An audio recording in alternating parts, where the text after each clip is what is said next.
السلام علیکم کلاس. آج ہم کیمسٹری کے جس ٹاپک پر بات کریں گے وہ ہے پیریوڈک ٹیبل. اس ٹاپک کو سمجھے بغیر آپ کیمسٹری کو نہیں سمجھ سکتے، اتنی اہمیت ہے اس ٹاپک کی. سادہ لفظوں میں اگر میں آپ کو بتاتا چلوں کہ پیریوڈک ٹیبل کیا ہے، تو پیریوڈک ٹیبل سے مراد آج تک اس دنیا میں جتنے ایلیمنٹس دریافت کیے جا چکے ہیں ان کو ایک جگہ پر اکٹھا کر کے جو شکل بنائی گئی ہے اسے کہتے ہیں پیریوڈک ٹیبل. اب ہم اس کی تاریخ پڑھتے ہیں کہ یہ بنا کیسے. سب سے پہلے جس سائنسدان نے ایلیمنٹس کو ترتیب دینے کی کوشش کی وہ تھے الرازی. انہوں نے ایلیمنٹس کو ان کی طبعی اور کیمیائی خصوصیات کی بنیاد پر ترتیب دیا. یہ طریقہ ناپائیدار تھا کیونکہ دو ایلیمنٹس جن کی کیمیائی خصوصیات ایک جیسی ہوں گی ہم ان کے درمیان فرق نہیں کر سکیں گے، تو اس وجہ سے یہ طریقہ زیادہ مقبول نہ ہوا. اس کے بعد آئے دوسرے سائنٹسٹ. دوسرے نمبر پر جس بندے نے ان ایلیمنٹس کو ترتیب دینے کی کوشش کی ان کا نام تھا ڈوبرائنر. انہوں نے ایلیمنٹس کو ان کے بڑھتے ہوئے ایٹامک میس کی بنیاد پر ترتیب دیا.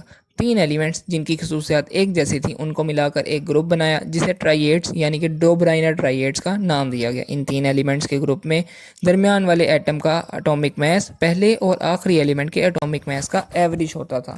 لیکن پھر یہ طریقہ بھی ناکام ہو گیا کیونکہ نئے دریافت ہونے والے ایلیمنٹ اس سسٹم آف کلاسیفیکیشن پر پورا نہیں اتر رہے تھے. یعنی کہ اگر آپ ان کو ٹرائیڈز بنانے کی کوشش کریں تو ان میں درمیان والے ایلیمنٹ کا ایٹامک میس پہلے اور آخری ایلیمنٹ کے ایٹامک میس کا ایوریج نہیں ہوتا تھا. تیسرے نمبر پر آنے والے انسان نیولینڈ. انہوں نے 62 ایلیمنٹس کو ان کے بڑھتے ہوئے ایٹامک میس کی بنیاد پر ترتیب دیا. انہوں نے ایک بات محسوس کی کہ ہر 8ویں ایلیمنٹ کے بعد آنے والا 9واں ایلیمنٹ اس کی خصوصیت پہلے والے ایلیمنٹ سے ملتی ہیں. انہوں نے اس کو بالکل سنگیت کے صورت سے مماثلت دی اور انہوں نے اپنا ایک لا آف آکٹیوز پیش کیا جس کی سٹیٹمنٹ کچھ یوں ہے: there is a repetition of properties after every 8 element.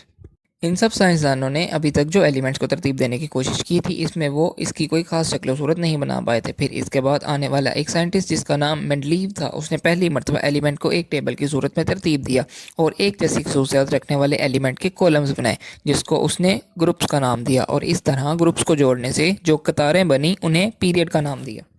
اس کا یہ کام بہت اہمیت کا حامل تھا کیونکہ اس نے اپنے پیش کردہ ٹیبل میں ان ایلیمنٹس کے لیے خالی جگہ چھوڑی جو کہ یہ خیال کرتا تھا کہ ان فیوچر وہ دریافت ہوں گے، اور ایسا ہوا بھی. اس نے پیریوڈک ٹیبل کو لے کر جو اپنی سٹیٹمنٹ دی جسے مینڈلیو پیریوڈک لا کا نام دیا جاتا ہے وہ کچھ یوں ہے: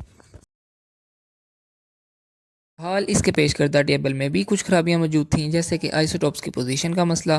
جب بعد میں ایٹامک نمبر دریافت ہوا تو پھر جا کے یہ مسئلہ بھی حل ہو گیا، اور پھر اس ٹیبل کی حتمی شکل بنائی آ کر موزلے نے.